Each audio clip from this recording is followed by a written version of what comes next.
Si quieres descubrir mis apuntes de esta entrevista, mis notas personales y otras anécdotas de cómo se hace el podcast de Cristina Mitre, te invito a suscribirte a mi nueva newsletter A Micrófono Cerrado, donde compartiré material inédito de mi podcast y otras muchas cosas que solo podrás leer y escuchar allí.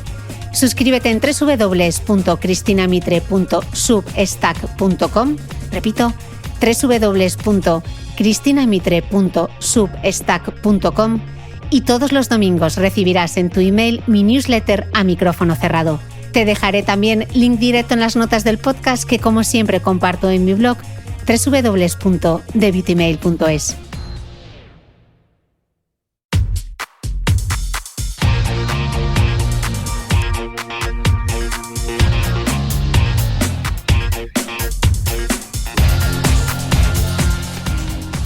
Hola, soy Cristina Mitre, periodista y autora del blog The Beauty Mail. Bienvenido a este nuevo episodio de mi podcast, un espacio semanal en el que entrevisto a grandes expertos de la salud y el bienestar para que aprendamos juntos a vivir mejor.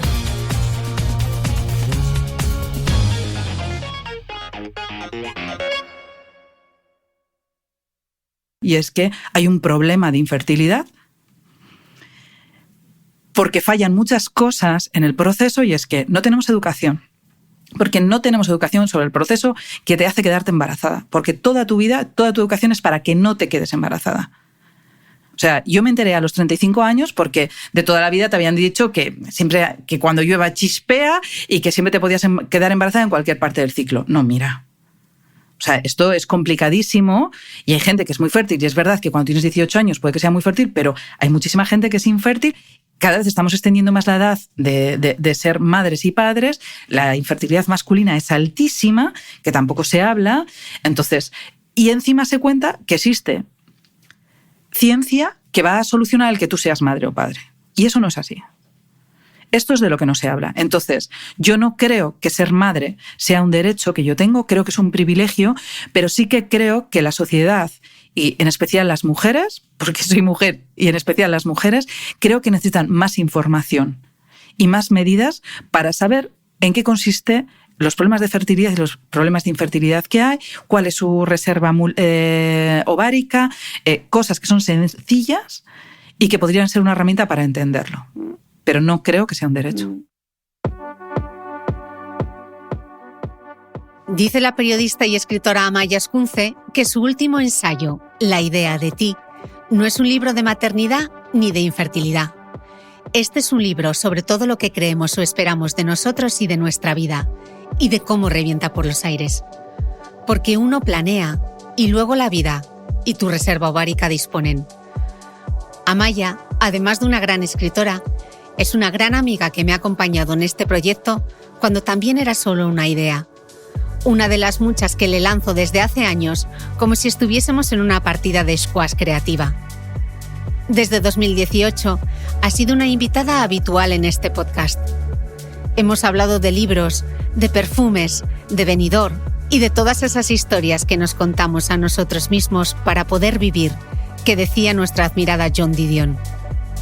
Hoy no iba a ser una excepción, porque su libro va mucho más allá de la no maternidad. Hablamos de productividad, de la trampa de la vocación, del entusiasmo mal gestionado, de la tiranía de la talla y de tantas otras cosas. En definitiva, de esa idea que todas tenemos de nosotras mismas. Seguro que tú también te reconoces.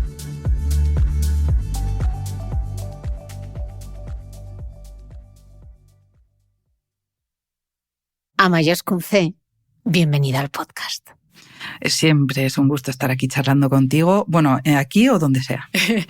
Bueno, Amaya Ascunce, contra todo pronóstico, has escrito un libro que no es un drama y que no va del fin del mundo. Para variar. Bueno, en realidad, qué fama tengo, tía, porque los primeros que escribí eran de humor, o sea que... Pero sí, no es un drama, aunque yo me inflaba a llorar escribiéndolo. Sí, bueno, leyendo La idea de ti, que es tu último libro, me he reído muchísimo. También ha habido alguna parte en la que me he emocionado y aunque mi periplo vital, sobre todo en lo que concierne a navegar por la infertilidad, que es uno de los grandes temas del libro, no tiene nada que ver con tu experiencia, tengo que decirte que sí que he sentido cierto alivio, no me he sentido mal, sino que me he sentido aliviada incluso. Y a veces te confieso, Amaya, que he sentido un poco de pena porque yo que viví todo el proceso tan de cerca contigo, nunca me hubiese podido imaginar que te dolía tanto, que tuvieses tanto dolor, ¿no?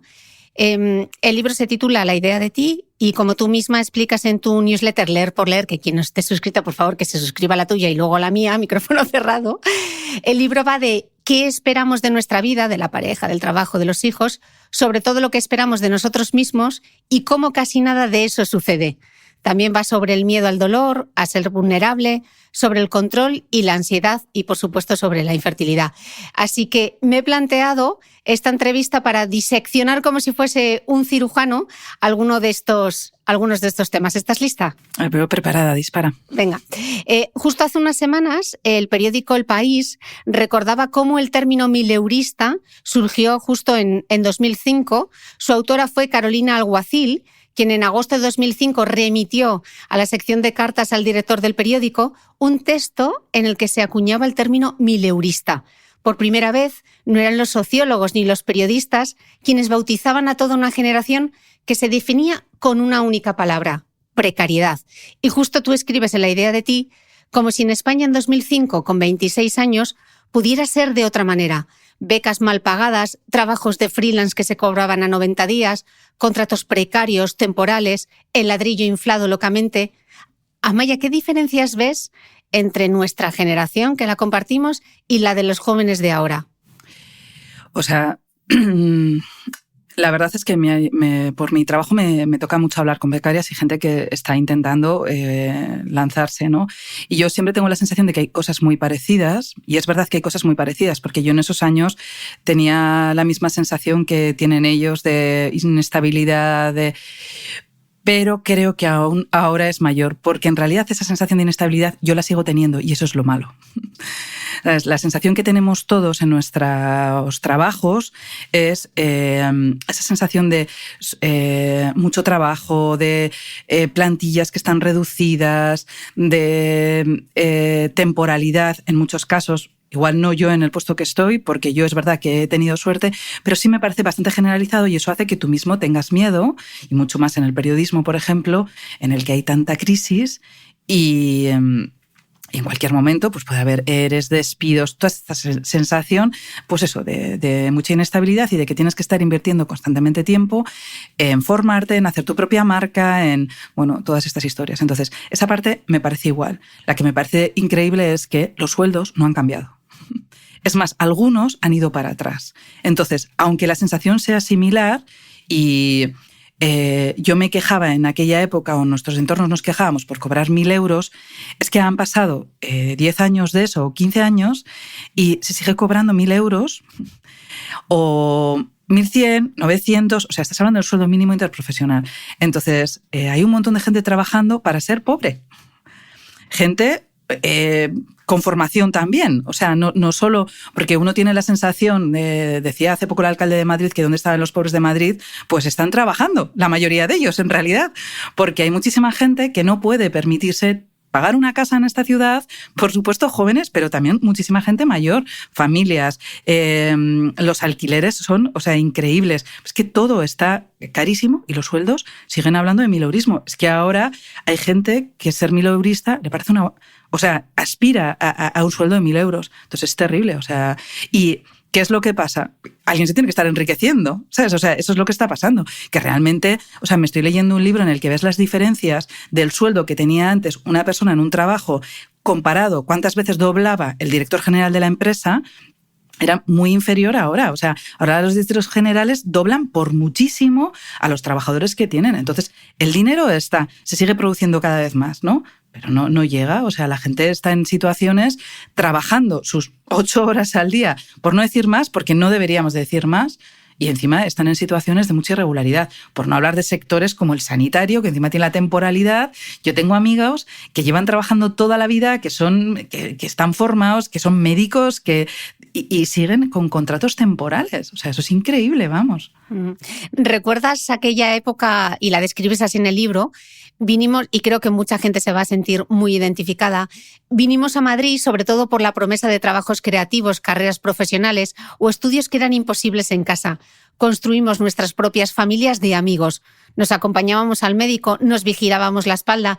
Teníamos poco dinero, poco espacio, pero andábamos bien servidos de ganas y tiempo. Todo era nuevo, todo era excitante y todo también era un mito que, como tú dices, tiene las mismas letras que Timo, ¿no? Escrito al revés. Pues es que sí, o sea, yo vine a Madrid encantada. O sea, yo venía de una ciudad pequeña como Pamplona, vine además a estudiar, yo estudié periodismo, pero luego estudié teoría de la literatura en Madrid, que no había en Pamplona, los trabajos en Madrid eran prometedores y encima la ciudad era como, tenías miles de planes, restaurantes, miles de sitios, ¿no? Pero claro, todo eso para muchísima gente luego no se concreta y en realidad no haces, eso es parte casi de turismo de la ciudad. ¿Tú cuántas veces haces ese tipo de cosas al año? En tu día a día no están. Y en cambio tu día a día en Madrid es mucho más complicado ahora. Entonces hay muchísima gente, y eso que yo me he quedado, porque yo hablo desde el punto de vista que profesionalmente he tenido una carrera, me ha ido bien y he podido mantener este estilo de vida, pero hay muchísima gente que vino conmigo que se acabó marchando porque los sueldos no daban para poder vivir en Madrid con cierta dignidad y no tener que coger 1 hora y media de tren para ir a un trabajo a la otra punta, este tipo de cosas, ¿no? Entonces sí que creo que no tengo nada contra Madrid. O sea, porque la ciudad es una ciudad increíble, es una ciudad muy incómoda y muy cara para vivir. Entonces, me parece que hay una especie ahí como de mito en torno a venir a las grandes ciudades y tú te crees ahí en ese momento que, pues eso, que estás descubriendo el mundo y estás sin familia, sin apoyos y tal. Tiene una parte divertida, pero luego hay muchísima gente que vuelve a ciudades más pequeñas porque no puede en Madrid. O sea, no porque no quiera. Tú decías en el libro que algunas se quedan en Pamplona, tienen trabajos más estables, viven un tiempo en la casa familiar, tienen capacidad de ahorro, otras nos vamos a las grandes ciudades a trabajar de nuestra vocación. Sí, en realidad muchas de las... O sea, el problema de la vocación... porque es un problema la vocación en realidad, ¿no? Es que este libro, te lo tienes que leer, se llama No puedo más, que cómo se convirtió los millennials en la generación quemada, de Anne Helen Petersen, que es de Capitán Swing. Habla un poco también de esto, el problema de la vocación, porque realmente nos han hecho creer que si trabajas en lo que te gusta no vas a tener que trabajar el resto de tu vida. Y no es verdad. Vas a trabajar mucho más. No vas a ser capaz de separar tu vida privada de tu ocio, ni de tu trabajo, ni va a estar todo mezclado y encima vas a estar súper angustiado. Entonces, lo de la vocación, a mí me parece que nos lo han vendido un poco como la panacea y en realidad hay un montón de trabajos que pueden hacerte muy feliz teniendo un tiempo determinado en el que haces una labor que está bien hecha y te sirve lo que te da ese trabajo, que es estabilidad y dinero para vivir tu vida, ¿no? Eso es una cosa que yo con 19 años no la veía para nada, ¿no? Y cada vez la veo más claro. No sé qué le diré a mi hija cuando sea mayor, porque también es importante hacer las cosas que te gustan y estudiar lo que te gusta. Pero realmente, bajo esa premisa de cómo te gusta, también se produce el hecho de que como te gusta está peor pagado porque hay más gente que le gusta, entonces como hay más gente demandando esos trabajos, se pagan peor, como se pagan peor también las condiciones son peores, hay más inestabilidad. Entonces todo es una pescadilla que se muerde la cola, que acaba convirtiendo el trabajo en una cosa que no debería ser, porque el trabajo para mí, cada vez soy más consciente, tiene que ser trabajo. O sea, no, la mezcla esta con el ocio hace sino que tú no seas capaz de disfrutar ni siquiera de tu ocio. Mira, a mí me pasa con la newsletter que decías. Es culpa mía. O sea, yo empecé la newsletter para escribir lo que quería escribir fuera de mi trabajo. Yo tengo un trabajo, me dedico a escribir, me dedico a corregir muchas cosas, entonces dije, esta es mi parcela. Yo ya estoy utilizando la newsletter para otra cosa, pero no soy capaz de no hacerlo, ya no es ocio. Ya estoy pensando, cuando leo un libro, estoy pensando si lo voy a meter o no en la newsletter, si es material de newsletter o no es material de newsletter, si va a gustar o no va a gustar. No estoy pensando en mí, en mi ocio, en leer en una playa lo que me apetezca leer. Estoy utilizando mi ocio para crear esa carrera, esa marca o esa imagen de mí misma que tiene que ver con mi profesión. Entonces, al final llega un momento que esa vocación lo invade todo y no te permite ni siquiera a mí leer, que es mi gran hobby, ¿sabes? Leer cosas que me gusten. Entonces, todo se vuelve utilitario. Entonces, no sé, cuidado con la vocación. Cuidado con la vocación, con la ilusión y con la pasión. Son una trampa. O como dices tú, con el entusiasmo, ¿no? Que a ti el entusiasmo para mí entusiasmo. Apuntaba la propia Carolina Alguacil en un artículo reciente publicado en El País que hay algo que sí nos une a las nuevas generaciones y que nos separa justamente de la de nuestros padres, y es esa manera oscura de mirar al futuro, ¿no? Dice ella que nosotros, por mucho que pensemos en positivo y aunque nada esté escrito, sabemos que las cosas no van a ir a mejor. Está el medio ambiente, el calentamiento global, la economía que forzosamente menguará y ese sálvase quien pueda. Amaya, nos va a salir un drama y no queríamos. Pues sí, la verdad, no lo sé. Yo, mira, con todo lo que soy y que soy una preparadora del fin del mundo, que ya lo hemos hablado, que yo tengo mi mochila y he escrito un libro para niños sobre el fin del mundo. O sea, yo soy una optimista. O sea, ya sé que suena súper raro, pero soy una optimista. O sea, yo creo que el mundo siempre está un poco mejor. Es verdad que el cambio climático es urgente, pero era igual de urgente hace 5 años y hace 5 años no hablábamos tanto. Entonces me parece que estamos intentando hacer cosas, ¿no? Y con muchas otras cosas. Pasan cosas terribles, pero creo que poco a poco sí que es verdad que tenemos más conciencia. La mujer, hay muchísimo que hacer, pero vamos dando pasos, ¿no? Entonces, en eso necesito al menos tener fe de que las cosas van a ir mejor, ¿no? Pero sí que es verdad que en cuanto a nuestra... Eso es como en términos como grandes, ¿no? Sobre el mundo. Pero si tú piensas sobre tu propia vida... algún libro que alguna vez hemos hablado, como el de Bill Pearson, ¿no? El de Aventuras y Desventuras del Chico Centella, que en realidad nuestros padres no lo vivieron tanto, porque en España había una dictadura y había una situación de posguerra completamente distinta, pero se empezó a vivir un poco al final, al principio de los 80, una cosa así más alejada de esta situación de como de bonanza, de que las cosas iban adelante, de que todo era posible, de que todo era... de que no había tantos problemas, ¿no? En el caso de Bill Pearson es mucho antes, en los años 50, pero eso habla incluso de la radioactividad que era buena para ver cómo te medían el pie, cosas así, ¿no? Entonces había como esa especie de concepción naif del mundo. Nosotros eso lo hemos perdido, ¿no? También de la jubilación y de las pensiones, ¿no? Antes teníamos la sensación de que todos íbamos mejorando, la clase media tenía la sensación de que íbamos para adelante y ahora de repente hay una sensación de que no, de que te puedes caer en cualquier momento de la clase media, que tienes que estar constantemente trabajando para mantener esa posición de cierta comodidad a la hora de vivir y que tienes que trabajar mucho para mantenerla. Y que luego encima, cuando llegue la pensión, vas a perder un poco de calidad de vida. Porque esto es lo que tenemos todos en la cabeza. Cada generación aún la tiene más la sensación, porque la que están justo antes de nosotros para jubilarse piensan que van a tener un poco menos de pensión, pero tú y yo pensamos que nos tenemos que buscar prácticamente las habichuelas o que vamos a tener un porcentaje tan pequeño que no nos va a servir. Pero es que yo hablo con los becarios y piensan que no van a tener nada, ¿no? Entonces todo eso te crea aún más inseguridad y más necesidad de producción, ¿sabes? Porque tienes eso, pues eso, una sensación como de inestabilidad y de que te tienes que seguir ganando el futuro y es muy, muy complicado. En este libro, que como lo tengo todo el rato en la cabeza y me estás preguntando estas cosas, habla, por ejemplo, de que eso produce que estemos constantemente con una sensación de... O sea, que antes este riesgo que vivían algunas personas de perder capacidad adquisitiva se dividía mucho más entre todos, ¿no? Porque había planes de pensiones... No planes de pensiones, sino la jubilación para todos. Entonces, eso hacía que si tú tenías una mala situación y no podías compensar, pues bueno, tenías una manera de mantenerte. Pero como cada vez eso se va reduciendo, el riesgo se asume individualmente en vez de socialmente, como se asumía hace 30 años. Entonces, eso hace pues, que si es tu riesgo individual, es tu responsabilidad individual y es tu angustia y tu ansiedad y tu preocupación por trabajar cada vez más. Es ese lidiar con esa incertidumbre, ¿no? El no saber.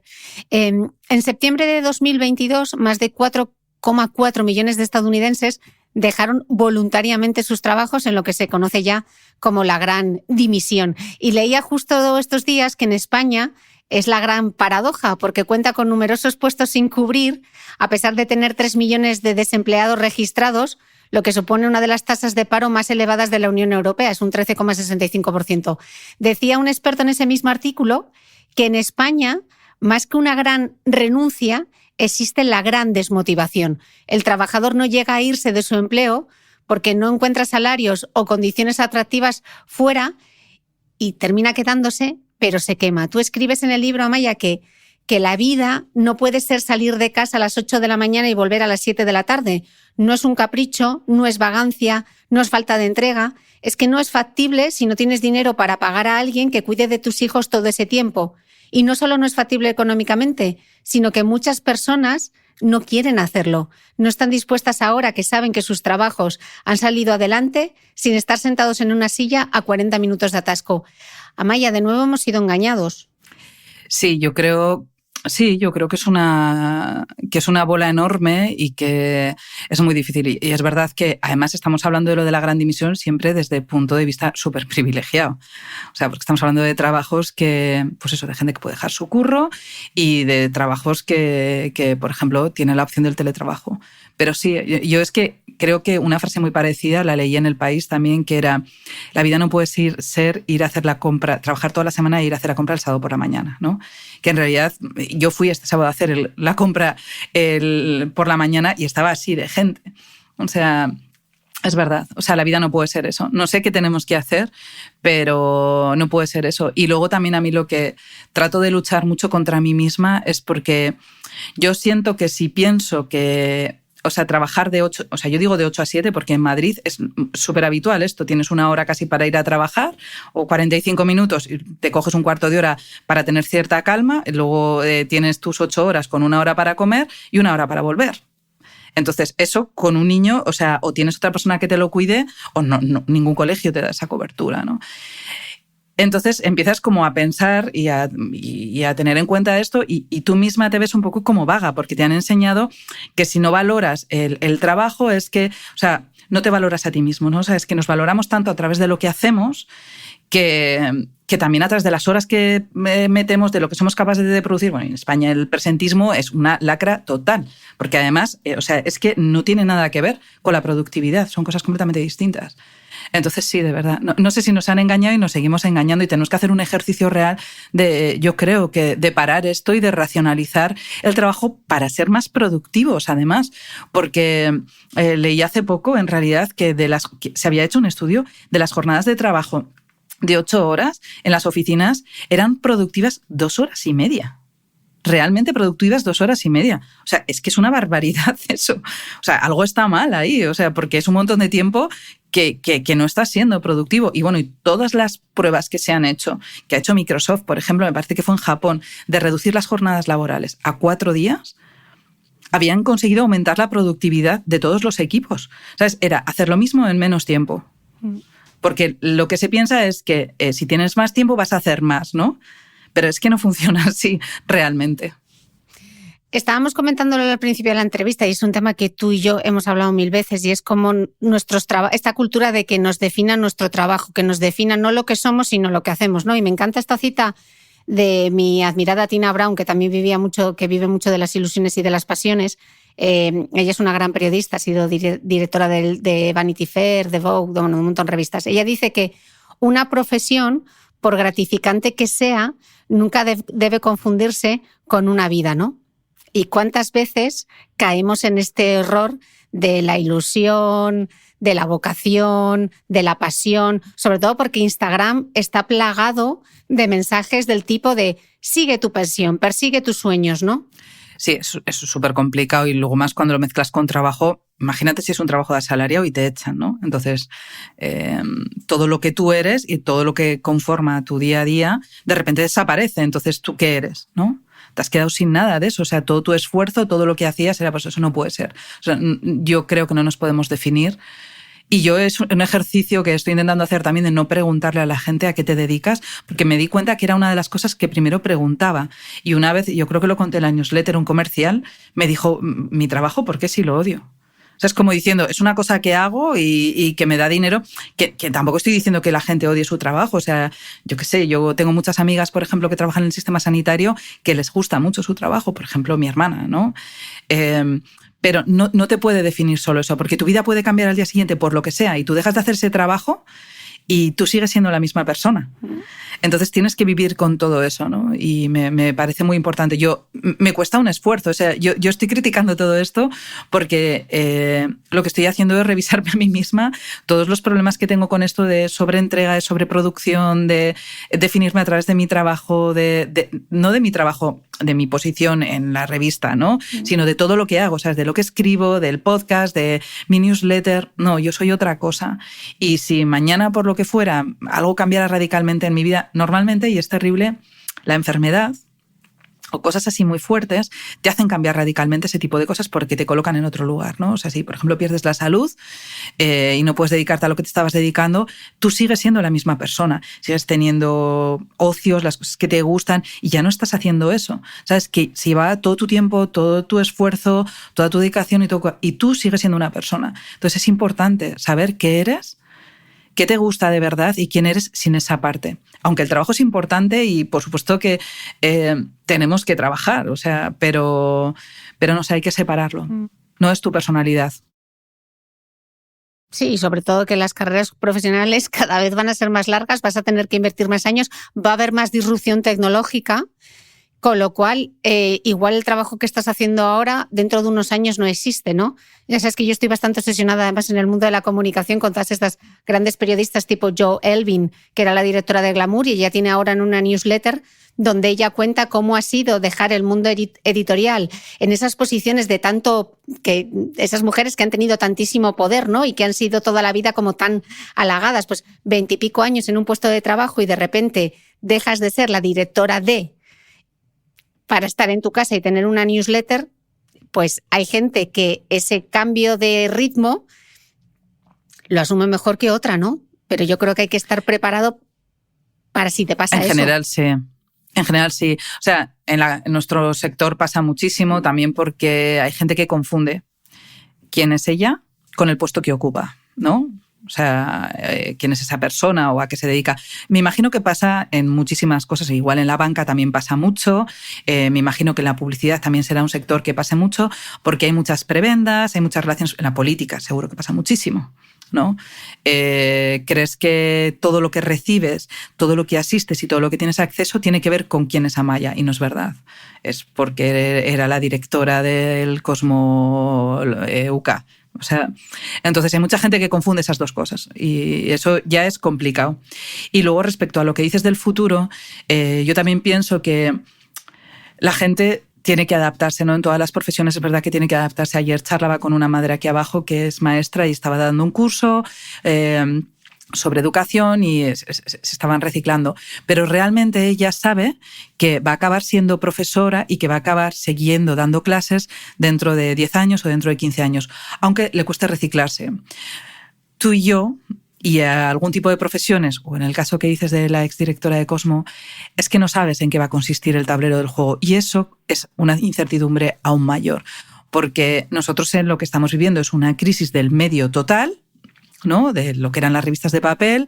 Internet se va reinventando a cada paso y las fuentes de ingresos también. Entonces, eso te hace tener una sensación de que incluso no hay cosas que, no sé, yo creo que también era en este libro que había una mujer que decía, ya no hago las cosas por dinero, es que tengo tanto miedo que dentro de unos años no sea capaz de ganarme la vida haciendo, o que no tenga el talento, o que no me haya sabido reciclar, o que no haya sabido entender cómo es el futuro de, por ejemplo, escribir en Internet, que necesito hacer todo eso como una inversión en mí misma. ¿Sabes? No tanto por el dinero o lo que consigo para ahora. Es una sensación de que te tienes que estar formando todo el rato. Que me dan ganas de echarme a llorar. A ver, yo no lo sé. Creo que estemos hablando de esto es importante. Va a suponer que de alguna manera nos estemos liberando ya de ello o construyendo hacia otro lado. Que si siguiéramos siendo el hámster en la rueda, como hay mucha gente que veo que sigue siendo el hámster en la rueda, con la misma ansiedad y el mismo agobio por estas cosas, ¿no? Por el trabajo, por la sobreproducción y a la vez por la pensión y por mantener a mi hija y todas estas cosas, ¿no? Que pues no sé, estaríamos peor. Nos estamos dando cuenta y espero que eso nos sirva para algo. Y al menos verbalizarlo, ¿no? Yo creo que al verbalizarlo reflexionas sobre ello. A mí esa pregunta que me hacen siempre de ¿dónde te ves dentro de 10 años? Y yo qué sé, si no me veo, no sé ni dónde voy a estar la semana que viene, como para estar pensando dónde me veo dentro de 10 años, ¿no? O ¿cuándo vas a volver a España? Pues no sé, hoy estoy aquí, no tengo que estar... Creo que estamos constantemente desde el presente construyendo el futuro, revisando el pasado, y eso crea una ansiedad absolutamente brutal, que a veces te la creas tú y a veces te la crea tu propio entorno o estar metida en Instagram viendo lo que hace el resto, ¿no? En esto de la productividad, Amaya, los psicólogos hablan ya del síndrome de la vida ocupada, ¿no? Me lo explicaba mi querida amiga Patri, psicóloga, que me decía que muchas personas asocian hacer muchas cosas, hacerlas rápido, sobrecargar la agenda con eficacia, con productividad, incluso con éxito profesional. Tú lo apuntas en el libro, dices así, el estar siempre ocupados, el no tener tiempo para la vida personal, la sobrecarga, ya no equivale a tener éxito. Incluso esa sensación de que trabajar mucho significa ser mejor persona, más capaz, con más voluntad. También hemos descubierto que no es verdad. Seguimos educados en todo eso, en la realización a través del trabajo, en que incluso nuestro ocio debe ser productivo, pero cada vez son más las personas que han cambiado las tablas de medir su propia vida. De nuevo el timo. A ver, ¿sabes lo que pasa? Que yo soy capaz de ver esto, pero no de no hacerlo. O sea, pero luego sí que me entra cierta paz cuando hablo con... Esto sí que las generaciones que vienen después, estoy yo notando un cambio. O sea, me parece que no tienen tanto esta sensación, que no están constantemente demostrando todo lo que están trabajando, porque nosotros tenemos como esa especie como de educación en tienes no solo que trabajar, sino que demostrar que trabajas, ¿no? Que se vea que trabajas, ¿no? Entonces, me parece que no hay tanto, o me da la sensación de que valoran otras cosas y a la hora de pensar qué tipo de trabajo quieren y a la hora de pensar en su futuro tienen otro punto que por lo menos yo no tenía. No sé si... Y en parte cosas de las... Este planteamiento viene de verles, ¿no? ¿Sabes? Por ejemplo, estuve en una reunión, en un evento con muchísimas mujeres y me di cuenta de eso, ¿sabes? Que lo comenté también en la newsletter. Las mujeres que eran más mayores, de mi edad, incluso un poco más mayores, todos hablaron tenían buenos trabajos, pero las jóvenes también eran un ambiente todos muy parecido y hablaban pues de eso, del trabajo, del éxito, de la superación, de la carrera, de tal. En cambio, las jóvenes hablaron de cosas súper distintas. En la misma mesa, ¿sabes? Eran conversaciones sobre una habló sobre congelación de óvulos, sobre que estaba yendo a terapia, sobre que quería cambiar de vida, la otra... O sea, eran conversaciones más emocionales y me pareció que ninguna se estaba definiendo a través de su trabajo. Entonces, creo que aquí estamos avanzando. Igual el problema que tenemos nosotros es que somos la horquilla. Entonces, estamos ahí todavía, atrapadas. Pues que no conseguimos soltar esa parte y esa especie de definición a través de lo que hacemos. O sea, yo no soporto sentirme vaga. O sea, es una cosa que no me gusta nada de mí. O sea, es como que toda la vida... Pero es que descansar o leer tumbada o aprovechar mi tiempo libre para no hacer nada no es ser vaga. Eso, no sé, tiene que ver otra cosa, pero es complicado. Voy a aprovechar, ya que estoy, voy a aprovechar. Eso es muy de nosotras. Mira, en su ensayo La sociedad del cansancio, el filósofo surcoreano, que le pido disculpas al filósofo surcoreano porque no soy capaz de pronunciar su nombre, Byung-Chul Han, defiende que la humanidad vive acelerada, obsesionada por producir, angustiada con la idea de no estar haciendo todo lo que pueda. Según él, nos hemos convertido en una comunidad trabajadora autoexplotada, porque encima lo hacemos nosotros mismos, azuzada por la ansiedad de producir, quemada y agotada en la búsqueda del éxito. Amaya, ¿tú crees que yo podré curarme de mi entusiasmo? No. Pero... No, porque tú no vas a perder eso nunca, ese entusiasmo. Pero es verdad que creo que igual aprendes a ponerte algunos límites para aprovechar el entusiasmo para otras cosas. Creo que en realidad, o sea, ya te he visto hacerlo alguna vez. O sea, yo te he visto muy en el límite profesional, que ya lo has contado, por eso me atrevo a decirlo aquí, ¿no? Que estabas muy saturada, con muchísimo estrés y aprendiste a poner ese límite. Entonces me imagino que poco a poco uno lo irás poniendo en el libro, no hablando de esto, sino hablando de los aprendizajes que hacemos en la vida. Yo cuando falleció mi padre creí que había aprendido unas cosas, lo comento en el libro, ¿no? Y luego se pasa el tiempo y te das cuenta de que no las has aprendido. O sea, las aprendiste, pero que necesitas volver a aprenderlas. Entonces tienes que volver a apuntalar esa idea. Entonces espero que llegue un momento que las dos aprendamos eso y que el patrón ese que se repite, porque la vida, si no lo aprendes una vez, te lo vuelve a enseñar, se deje de repetir. Pero tú utilizarás ese entusiasmo para otra cosa, que no te crea ansiedad. Vamos a ver. Oye, que sí, Cris. Dices, dábamos por sentado que no tenemos tiempo para nada, que la vida es eso, y resulta que no. Existe otra vida en la que no necesitas organizarte para hacer cualquier mínimo recado. Amaya, ¿tú crees que la pandemia nos ha trastocado los valores y nuestras prioridades? Sí, a mucha gente sí. Hay gente que no, ¿eh? O sea, hay gente que sigue pensando que vivimos antes de la pandemia y no, para muchísima gente eso ha cambiado. Ha cambiado tanto que si yo me pusiera a buscar ahora un trabajo y yo elegiría en función de, por ejemplo, si tiene teletrabajo o no. O sea, yo en este momento sería muy complicado que eligiese un trabajo que fuese completamente presencial. O sea, no estaría dispuesta a aceptarlo. Entonces, a la vez, para muchas personas, eso hace que las empresas se tengan que modificar. O sea, no solo es una cuestión de que las empresas cambien, es que como las personas que buscan el trabajo y van a esos trabajos, si quieren tener gente buena trabajando y gente formada, porque el que más pueda elegir, el que más formado esté, va a elegir más estas cosas. O sea, había gente dentro, por ejemplo, de la tecnología, que siempre son los currículums más formados y que son más altamente demandados. O sea, esto de que me pongas un puff en el trabajo y me des de desayunar, ¿de qué me estás hablando? O sea, me tienes que dar unas condiciones de vida porque he entendido que puedo trabajar de otra manera. Pero no solo es el teletrabajo, porque es otra manera de trabajar que tiene que ver con la productividad y que tiene que ver también con las prioridades, porque nos hemos visto en una situación de miedo y de incertidumbre que sabes que todo puede cambiar. Y hay muchísima gente, la vida la ha cambiado, ¿eh? Y una redefinición de lo que es el éxito, ¿no? Tú dices en el libro que estar ocupados parecía una cuestión de éxito, pero ahora me parece de huida, ¿no? Veo a gente muy ocupada en Teams, en viajes, en reuniones, en eventos, tareas, veo tus cestas. La vida que yo quiero no es esa. Sí, porque tenías la sensación como de que, pues eso, son los auditores, ¿no? Que es como el tope de gama en mi caso, de angustia vital, porque yo todos los auditores que he conocido así pues es que son unas jornadas maratonianas, no sé cuántas horas, luego encima, o sea, es todo mucho demostrar también que estás trabajando, ¿no? A mí eso no me parece éxito, o sea, no lo quiero para mí para nada, o sea, me da igual el dinero que ganen.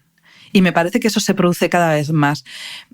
También, claro, todo esto estamos hablando desde el privilegio de saber que tienes unas necesidades cubiertas y estás hablando de unos sueldos que te permiten vivir. Bien.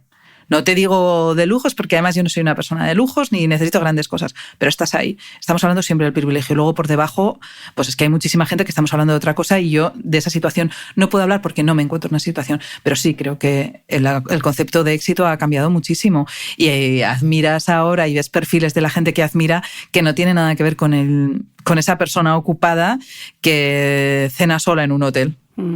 Uno de esos ejes centrales del libro es la infertilidad, y de esto tú y yo ya hemos hablado más veces, pero sí que es cierto que leyéndote hay quizá varios puntos que no habíamos tocado hasta ahora y que me han tenido rumiando pensamientos desde entonces, y he hecho como varios apartados, ¿vale? De frases relacionadas con la fertilidad. Y una de ellas es confundir un deseo con un derecho. Y hay una frase que recoges, corrígeme si lo estoy diciendo bien, Catixa es, ¿no? Catixa Aguirre, sí, en el libro Madres No, que la tengo subrayada en fluorescente, Ama, y ella dice: el lenguaje neoliberal es emocional, inspirador, empoderante y pútrido.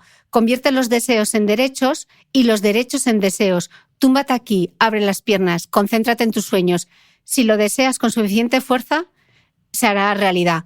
Tú defiendes, por el contrario, que ser madre es un privilegio y una experiencia egoísta. Sí, porque también hay mucho mito también porque la maternidad, me imagino que yo creo que vendrá del machismo todo esto, como de una mujer que tiene no sé cuántos mil hijos y qué generosa es y que entregada a la vida de los demás y todo esto. O sea, por supuesto que tiene un acto de generosidad tener que entregarse a sus hijos, pero yo no he tenido hijos para que el mundo sea un sitio mejor. O sea, yo he tenido hijos por un acto egoísta de querer vivir yo la experiencia de la maternidad. O sea, no es mi entrega al mundo. O sea, porque además no sabes qué va a pasar con ese hijo ni cómo va a ser ese hijo. Entonces tú lo haces porque tú quieres vivir la experiencia, ¿no? Entonces, ese punto de la generosidad, es verdad que una vez que tienes el hijo, no es que seas generoso, es que le quieres y te entregas. Y bueno, que también hay gente que no, porque también dentro de la maternidad hay gente que vive la maternidad de una manera muy distinta, ¿sabes? Hay gente que tiene un hijo y se arrepiente de tenerlo, que es una cosa de la que tampoco se habla, ¿no? Pero, o sea, que lo de la maternidad es una decisión egoísta en torno... O sea, en el sentido de que yo quiero tenerlo. No. Y la sociedad no me debe ese hijo. O sea, yo no es como, no puedo tenerlos, ayudadme. O sea, no es como si tuviese una enfermedad de la que me tienen que curar. Me refiero. O sea, yo creo en la sanidad universal gratuita para todos. Entonces yo creo que tenemos que ayudar. Si tú te pones enferma, tenemos que repartir los recursos para conseguir que si tú no los tienes, tenemos que ayudarte. Es una cuestión de justicia. Que tengas hijos o no me parece que esté dentro de eso. Es verdad que a eso se suma otra cosa, y es que hay un problema de infertilidad porque fallan muchas cosas en el proceso, y es que no tenemos educación. Porque no tenemos educación sobre el proceso que te hace quedarte embarazada. Porque toda tu vida, toda tu educación es para que no te quedes embarazada. O sea, yo me enteré a los 35 años porque de toda la vida te habían dicho que cuando llueva chispea y que siempre te podías quedar embarazada en cualquier parte del ciclo. No, mira. O sea, esto es complicadísimo y hay gente que es muy fértil, y es verdad que cuando tienes 18 años puede que sea muy fértil, pero hay muchísima gente que es infértil. Cada vez estamos extendiendo más la edad de ser madres y padres. La infertilidad masculina es altísima, que tampoco se habla. Entonces, y encima se cuenta que existe ciencia que va a solucionar el que tú seas madre o padre. Y eso no es así. Esto es de lo que no se habla. Entonces, yo no creo que ser madre sea un derecho que yo tengo, creo que es un privilegio, pero sí que creo que la sociedad, y en especial las mujeres, porque soy mujer, y en especial las mujeres, creo que necesitan más información y más medidas para saber en qué consiste los problemas de fertilidad y los problemas de infertilidad que hay, cuál es su reserva ovárica, cosas que son sencillas y que podrían ser una herramienta para entenderlo. Pero no creo que sea un derecho. Luego vamos a entrar en todo el tabú de los tratamientos de fertilidad, pero otra de las cosas que me gustaría hablar contigo y me parece importante y que no habíamos tocado hasta ahora es el lenguaje de la infertilidad. Y hay una frase tuya demoledora que es: me jodía toda esa sensación de que la responsabilidad estaba en mí. Y creo que esto, Amaya, es fundamental por toda esa narrativa sexista en torno a la infertilidad, haciendo a la mujer responsable de ese fracaso, entre comillas, y ejemplos hay 50.000, yo solo he cogido algunos, que te llamen, por ejemplo, primípara añosa, para etiquetar a las madres mayores de 35 años, que tu útero es hostil, o, por ejemplo, describir el ciclo menstrual como si fuese un fracaso, mientras que los espermatozoides son todo como en tropa y son grandes luchadores, ¿no? Porque al fin y al cabo habitamos esas palabras, ¿no, Amaya? Sí, bueno, yo fui embarazada geriátrica. Embarazada geriátrica. Me quedé embarazada con 39 años y tuve a mi hija con 40. Entonces, en esto, por supuesto, vas a alto riesgo y tal, pero ya embarazada geriátrica. No sé, a mí me parece... Yo lo he llevado mal también esa parte porque además, primero te hacen todas las pruebas a ti, te someten a ti a miles de pruebas. Las pruebas de las mujeres son muy complicadas, son dolorosas en muchos casos, porque... Y esta frase me la dijo el director de una clínica de fertilidad: del hombre solo necesitamos un espermatozoide útil. Y no es verdad. Porque luego toda mi experiencia ha sido que no solo necesitan solo uno útil, sino uno útil que sea capaz, de que no sea portador, que tal, que no sé. O sea, aquí hay muchísima sensación de que está todo puesto en la parte de la mujer, y hay muchísimas de las estas que solo ya en el espermatozoide, porque no sé, por la fragmentación, o sea, no soy capaz de contártelo científicamente, hay mucha parte también. Entonces, por supuesto, o sea, es que el lenguaje en general de la infertilidad es terrible y te responsabiliza muchísimo. Entonces tú te ves ahí sentada pasando un examen que suspendes todo el rato, porque tú lo suspendes todo el rato, porque te van a medir, no tienes esto alto, tienes lo otro sé que bajo. Es que todo el rato es la sensación de que tú lo estás haciendo mal, pero tú no puedes hacer nada para cambiarlo. Entonces, no, es terrible. Y luego, además, como juegan con estadísticas y el sistema público juega con estadísticas también, y es que si no llegas a 3 óvulos fecundados y tal, es que ni siquiera te los vamos a implantar, ¿no? Entonces, eso deja fuera del sistema a muchísima gente que tiene un problema, por ejemplo, de reserva ovárica pronto, ¿sabes? Porque... A ver, que yo tuve a mi hija con 39, pero me costó 6 años quedarme embarazada. O sea, que no es que me pusiera con 39 a tener hijos. Y hay gente que incluso con 25 años tiene ese problema. Y luego, además, no solo que te hagan responsable, sino que además, como tú apuntas en el libro, nos han educado a enfrentar los problemas de diversas maneras, a aportar soluciones.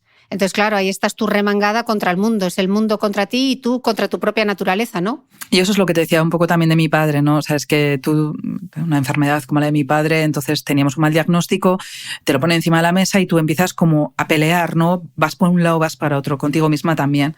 En mi caso, pues tuve un embarazo ectópico, perdí una trompa. Bueno, entonces tú empiezas como a intentar ir por un lado y por otro, ¿no? Para... pues como en la carrera o como en la vida, ¿no? Pues si no consigo esto así, pues voy a estudiar esto. Si no hago esto de tal manera, voy a hacer esto, ¿no? Pero hay cosas que no funcionan así y que da lo mismo lo que tú hagas y por mucha ilusión le pongas y lo optimismo, tu sueño no se va a cumplir. Y hay muchísima gente que no se le ha cumplido. Entonces, ¿no lo querían lo suficiente? No tiene nada que ver. O sea, hay cosas que no tienen solución. Y eso hay que tenerlo claro porque si no es dolorosísimo. Porque yo incluso cuando estaba embarazada, o sea, cuando no me conseguía quedar embarazada es no lo deseo lo suficiente. Lo que pasa es que no he sido una de esas personas que toda su vida querían ser madres. Yo me lo he planteado más tarde y en realidad no era la ilusión de mi vida. Entonces es como no tengo el deseo suficiente de serlo, mi cuerpo no es capaz. Si lo deseara lo suficiente sería, pero esto es responsabilidad mía. Entonces eso es terrible de pensar. Bueno, al final es la aceptación, ¿no? Que no es resignarte, sino que es aceptar, ¿no? Pero qué difícil. Es complicadísimo. Parar, ¿no? Esta yo era una duda porque vi muchos casos a mi alrededor mientras yo lo pasaba de cómo saber cómo parar.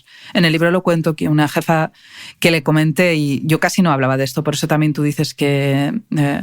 pero no de esto, sino que yo en general cuando estoy pasando mal una cosa, lo que hago es no hablar, ¿no? Entonces, cuando lo estoy hablando es que lo estoy superando. Esa es la historia, ¿no?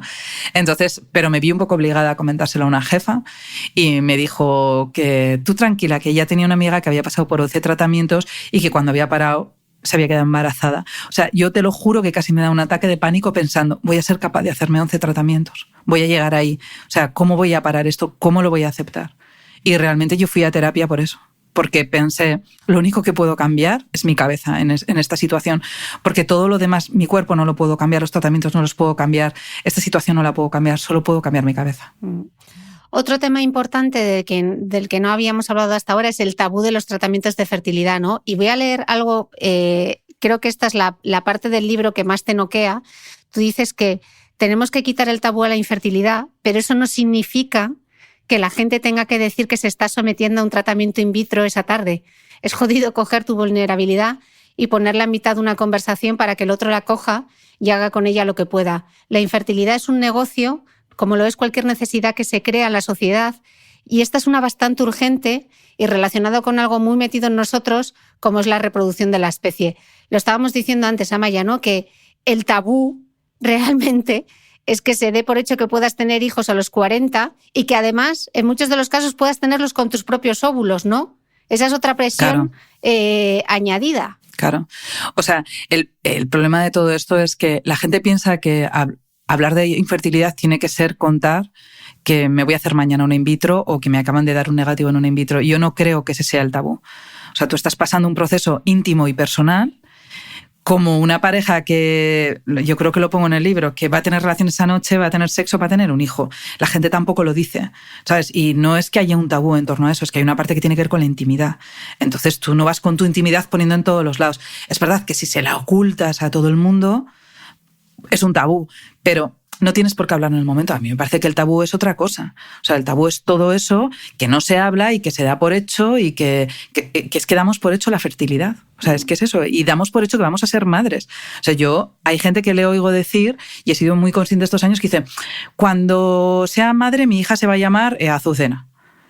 Das por hecho que vas a ser madre, y esto se lo oí decir a una tía que no tenía pareja en ese momento y que igual tenía 38 años ya, porque lo pensé. No tenía pareja, tenía 38 años, no tenía visos en ese momento ni intención de... Decía, cuando sea madre, como una cosa, porque lo sigues dando por hecho. Entonces, eso es el tabú, no lo otro. Ese es el tabú. Y también, bueno, sí. Y el gran mito, que lo dices tú en el libro, es...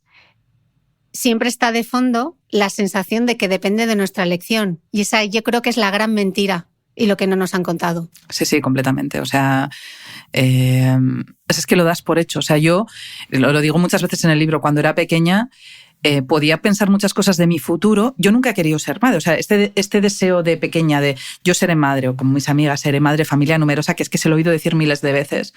Yo no he tenido eso en la cabeza, pero siempre he pensado que lo iba a ser. O sea, es que no me cabía otra opción en la cabeza. O sea, que si quería, lo sería. O sea, eso es lo que tenía en mi cabeza.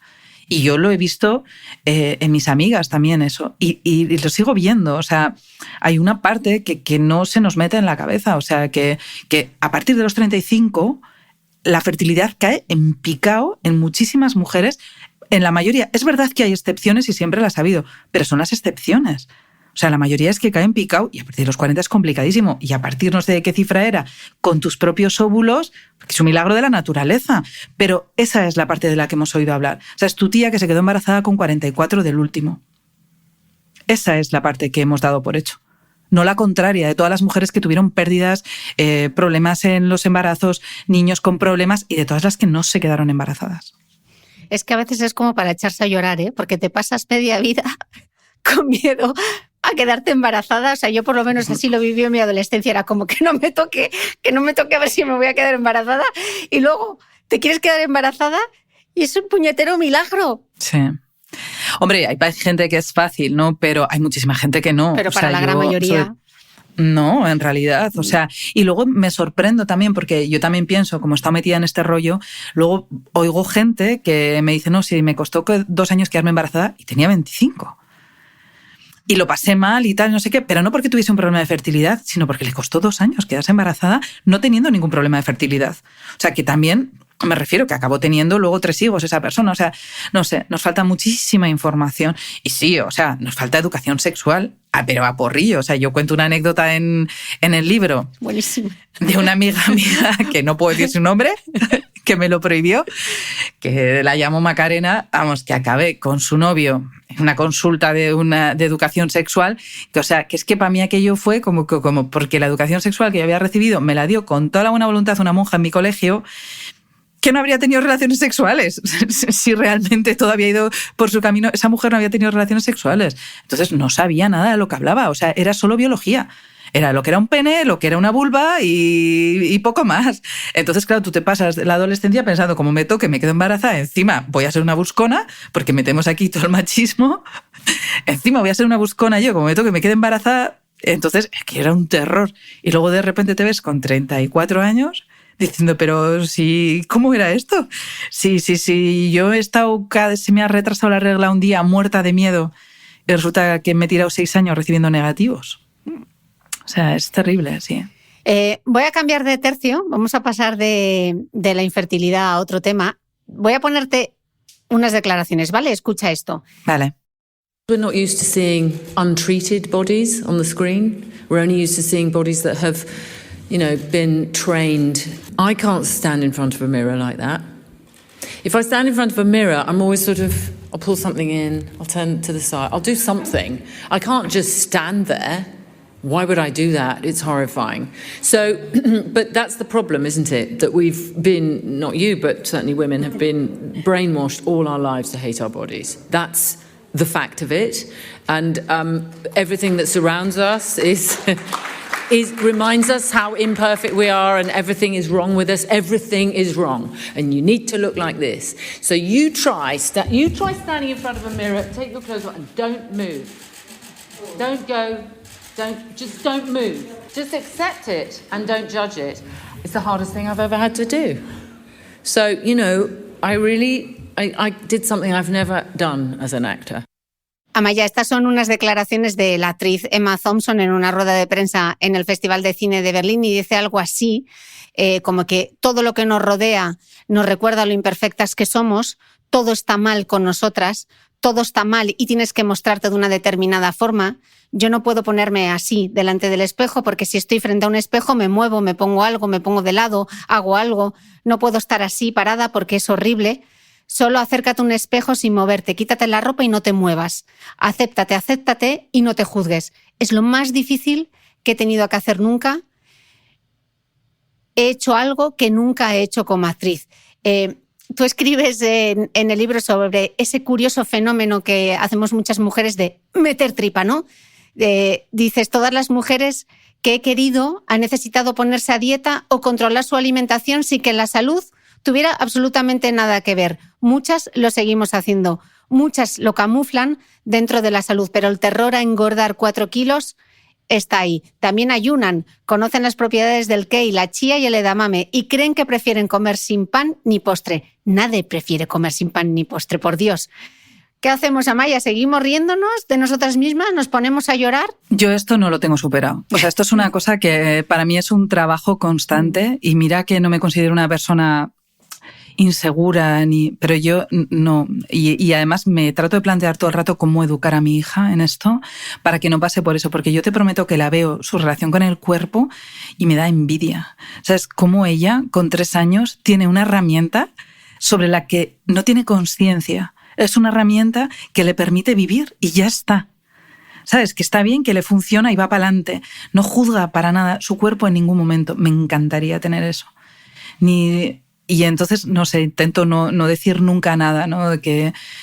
Sobre mí misma, de cuando está ella, ni sobre nadie. Pero la verdad es que me parece que las mujeres con esto sufrimos muchísimo y sufre mi madre, sufría mi abuela, todas las generaciones. También me parece incluso complicado toda esta teoría que hay sobre la parte saludable, porque es verdad que creo que es importante estar saludables y cuidar nuestro cuerpo para estar bien cuando seamos mayores, pero me parece que hay muchísimo camuflado que es estético en realidad.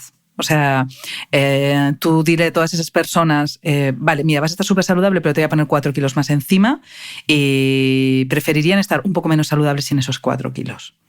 Entonces creo que es otra cosa completamente, pero no consigo dejar de hacer dieta.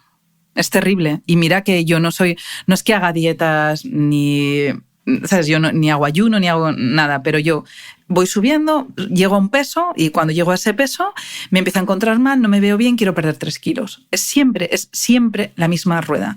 Entonces en ese momento pues dejo de comer pan, que a todo el mundo le gusta el pan. O sea, es que es así. Hay mejor pan o peor pan. Pero quitarte el pan, ¿quién prefiere? O sea, es que todo el mundo prefiere el pan. O sea, o el postre. ¿Cómo no vas a querer comer postre? O sea, otra cosa es que te quieras comer todos los días una barbaridad, pero todo el mundo quiere. Pero es una contención la que hacemos y estás siempre conteniéndote. Y luego encima estás siempre mucha gente con esta sensación de una pelea contra la fuerza de voluntad en ese exceso. Y si no, hay gente que lo que hace es que después encima se mata a hacer ejercicio para comer lo que, o sea, se está penalizando lo que ha comido, ¿no? Que yo por lo menos a esas cosas no llego, no lo digo en plan mal, sino porque sufriría muchísimo más, ¿sabes? Pero es verdad que yo no consigo, ¿sabes? Yo intento, digo, voy a comer lo que quiera, yo como bien, ¿sabes? No hago grandes nada, no, pero sí, pues voy subiendo poco a poco y llega un momento que tengo que bajar, o sea, que es que me obligo a bajar de alguna manera y empiezo a controlar lo que como. Y no creo que sea por salud, creo que es estética, la verdad. Creo que es que me aprieta un poco el pantalón y no me quiero ver así. Y me veo en una foto y no me quiero ver así.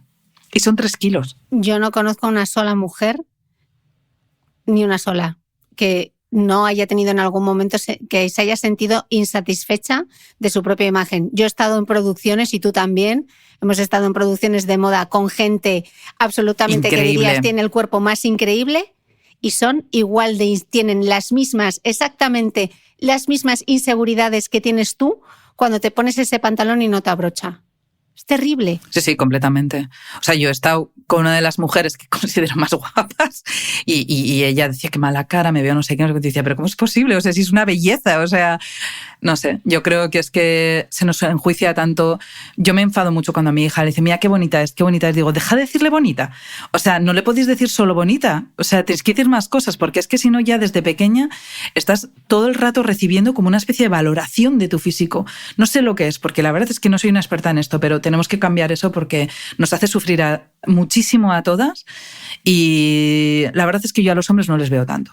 Es verdad que a muchos les gustaría perder peso, pero no creo que sea ni tan extendido ni se sientan tan mal, porque no les veo meter tanta barriga como meto yo, tío. O sea, que yo estoy en este momento y estoy metiendo barriga, porque es que es así, o sea, es que ya tengo el deje de intentar meter barriga. Igual como con las ilusiones y con las pasiones, el simple hecho de reconocerlo ya nos lleva por otro camino, ¿no? ¿O me estoy ilusionando? Espero que sí, o sea, es un paso. Yo el otro día teníamos esta discusión en la redacción entre varias y había varias edades, ¿no? Y había gente como un poco de formación educacional de los 90, ¿no? De los skate mods, delgadas. Esto no lo ven para nada, ¿no? Quieren seguir estando delgadas. Porque una de las que nos lo decía, y me lo permitirá decir, es Elvira, que siempre está a dieta y siempre decía que no, que ella quería estar delgada, ¿no? Que estaba un poco formada en esta parte. Y otra, que era muy joven, decía que no, que ella no lo sentía, que tal. Y dije, tío, igual estamos avanzando realmente. Y yo comenté que en esta época que estoy otra vez, que me veo que me tengo que poner otra vez en bañador y no me apetece y me veo que tal y no sé qué, y estoy otra vez que me estoy quitando el pan con lo que me gusta el pan, estaba un día así y de repente vi un anuncio en Instagram de bañadores y bikinis y era una chica que estaba gorda. O sea, ni siquiera estaba gorda. Pues no sé, tendría un sobrepeso, pues que no sé decirte, de igual 10 kilos, ¿sabes? Y me sentó bien verlo. O sea, no en plan, sino decir, o sea, es que estoy tan cansada de ver solo imágenes de gente delgada y tal, que fue como, ostras, ¿no? Está bien, la vida es así, ¿sabes? Somos así. Entonces, deja de ponerte esta presión y me sentó bien. Entonces, pienso que de alguna manera sí se está produciendo un cambio y lo estamos hablando aquí y espero que mi hija, aparte de por lo que voy a tratar yo y su padre y todos de educarla, no sufra tanto por su cuerpo y su cuerpo sea más una herramienta que tiene que ser saludable. En eso estoy completamente de acuerdo y tiene que ser fuerte y tiene que construir sus músculos y sus huesos para estar bien y sus pulmones y su cabeza, porque el ejercicio físico también le va a ayudar en la cabeza, pero no que no sea por 3 kilos o porque se haya comido un croissant. Mira, yo me quedo con la cosa de que a mis sobrinas, que aunque de aquella no lo entendían, jugaban al voleibol y solamente les decía, muy bien, porque estáis metiendo dinero en vuestra hucha ósea. Y fíjate que tienen ahora ya 20 y 17, 18. Y me dicen, sí, tía Chipi, lo de la hucha ósea que nos decías. Y yo, eso, estar fuertes, huesos fuertes, ¿no? Bueno, no sé, yo espero que poco a poco vaya calando el mensaje. Otra de las cosas de las que me gustaría hablar contigo es sobre el poder sanador de contar y escuchar otras historias. Yo sé que este libro te ha costado como un parto. Me lo has contado y lo cuentas también en el libro, ¿no? Dices al final que leo mi libro y me entra miedo, más que la exposición que algunos días me tiene al borde de romper el contrato, de volver el anticipo, seguir mi vida, dejar de escribir para siempre, más que saber que toda la gente que me quiere va a leer algunos de los peores momentos de mi vida, más que tener que lidiar con las malinterpretaciones o con que se tome por una teoría sobre la maternidad, lo que es mi historia de dolor, más que todo eso, mi mayor miedo es que alguien lo lea como una historia de éxito, ¿no? Y yo quiero aprovechar aquí, Amaya, para recordarte algo que decía nuestra admirada Joan Didion, que ella decía que nos contamos historias a nosotros mismos para poder vivir y quizá esa sea la clave de todo, ¿no? Sí, yo en realidad, a ver, mientras pasé estos 6 años una persona que escribe, imagínate la de cantidad de veces que intenté escribir mientras me estaba pasando todo esto, ¿no? Y empecé una novela en primera persona, en tercera persona, le daba vueltas, tal. No conseguía escribir nada porque no lo tenía fuera y no era capaz de enfrentarme a todo esto. Entonces sí, para mí, o sea, aunque tú dices que te has reído, yo he llorado muchísimo escribiéndola porque me he visto en esos momentos en los que y yo me he dado mucha pena, ¿sabes? Escribiendo este libro de lo que he sufrido y a los límites que me he llevado de sufrir. Entonces, escribir ha sido una terapia bestial para mí, para verme desde fuera, para ver todo este viaje que he hecho y y también entenderme, no curarme, porque no sé si eso no llega a tanto, ¿no? Pero es esta sensación de ver todo lo que has pasado y de tener que contarlo. Y también me parece que tiene un punto que si se lo cuentas a los demás, igual a alguien le viene bien leerlo, ¿sabes? Por eso me preocupa que si alguien que está pasando por un proceso de infertilidad o que realmente no va a tener hijos ya, porque no ha podido, ¿sabes? Porque ha abandonado o no tiene dinero, o ha abandonado los procesos, o ya no puede más, o lo que sea, que crea que yo he tenido éxito porque he tenido una hija y esto es una historia de éxito. No es de eso. O sea, ese no es el final. O sea, el final, realmente el proceso es entenderte en toda esa vulnerabilidad y todo ese dolor y soltar el control. El éxito es ese, no tener una hija. Aunque yo sé que en esos momentos no lo entiendes para nada. Es lo otro lo que te va a servir para toda la vida también, y tienes que aceptar que igual no vas a poder tener un hijo, aunque yo entiendo que esto es súper difícil de aceptarlo. Bueno, aparte que es algo que tienes que transitar tú y es un viaje personal que tienes que hacer, pero yo desde mi experiencia personal, al leerte a ti, he sentido cierto alivio porque yo no quise, de manera consciente, yo no quise pasar por todo eso. Y ver por escrito todo lo que describes, siempre te queda la duda, ¿no? ¿Y si lo hubiese hecho? Pues cuando lees a alguien que ha transitado por ahí y que lo habla de manera tan abierta y no se guarda nada, pues dices, pues es que estaba lo cierto, ¿sabes? A mí no me hubiese compensado transitar por ese dolor. A mí no, igual a alguien sí, ¿no? Entonces yo creo que te reconcilia, escuchar esas otras historias te reconcilia un poco con tu propia historia. Y como yo sé que te queda ahí siempre como la duda, para despedirme yo te voy a regalar algo que leí de la paleoantropóloga María Martínez Torres, y dice así: pocas cosas han cambiado desde que se inventó el fuego. El día no se acaba con la puesta de sol. A casi todos nos gusta alargar el día, inundar la cabeza con historias, llenar el cerebro de otras ondas antes de caer dormidos, estar despiertos y disfrutar de la textura de una vigilia que es diferente de la diurna. Y cuando sale el cartel de fin o se apagan las últimas brasas, nos vamos a la cama un poco menos solos, habitados por otros mundos en los que también nos reconocemos. Muchas gracias, Amaia Escunce. Joder, me ha encantado. Muchas gracias a ti por invitarme, que es un gusto charlar. Nos vemos pronto. Un beso. Eso es. Un beso.